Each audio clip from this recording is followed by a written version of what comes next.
8h12 sur Radio Classique, l'édito politique d'Arthur Berda du journal Le Figaro. Bonjour Arthur. Bonjour Marc. Vous nous parlez ce matin des écologistes qui traversent selon vous une zone de turbulence. Oui, car à l'approche du congrès interne prévu début mars, Marine Tondelier, la patronne sortante du parti qui brigue sa succession, multiplie les erreurs et enchaîne les faux pas, le tout en à peine 10 petits jours seulement. Elle a d'abord tenté en vain d'imposer la candidature de Yannick Jadot pour les municipales à Paris, au mépris du processus de désignation déjà fixé et qui prévoit une primaire entre tous les prétendants à l'investiture des Verts dans la capitale.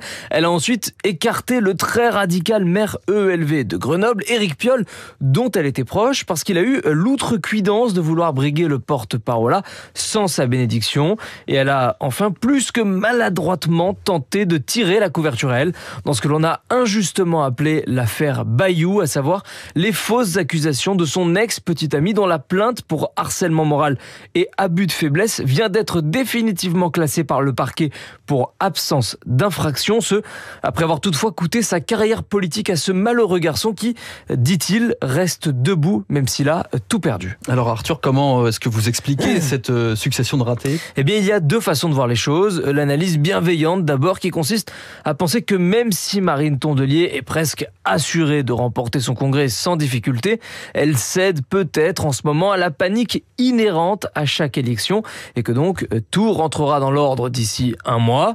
Et puis, il y a ensuite le regard plus critique, celui d'une chef de parti qui n'a en fait jamais exercé le moindre mandat national ni dirigé aucun exécutif local et qui s'est, semble-t-il, laissé dépasser par les événements parce que son bilan n'est pour l'instant pas vraiment à son avantage dans la mesure où elle n'a pas su inverser la tendance d'un parti qui a perdu la moitié de ses électeurs entre ses 3 millions de voix aux européennes de 2019 et son petit 1,5 million à la dernière présidentielle. Marine Tondelier a malgré tout un rôle clé dans l'accord du nouveau Front populaire cet été. C'est vrai, contrairement à Raphaël Glucksmann qui est tombé aux oubliettes après s'être laissé manger tout cru par Jean-Luc Mélenchon et ses amis.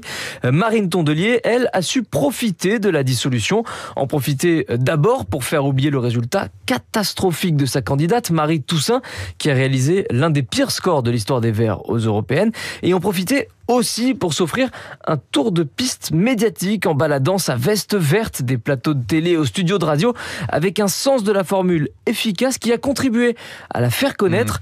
Mais comme le dit l'adage que mon père m'a souvent appris étant jeune, il ne suffit malheureusement pas d'être connu pour être reconnu. Une phrase de sagesse. Merci beaucoup Arthur Berda, l'édito politique comme tous les matins. À demain, 8h15 sur Radio Classique. Tout de suite, l'invité de la matinale.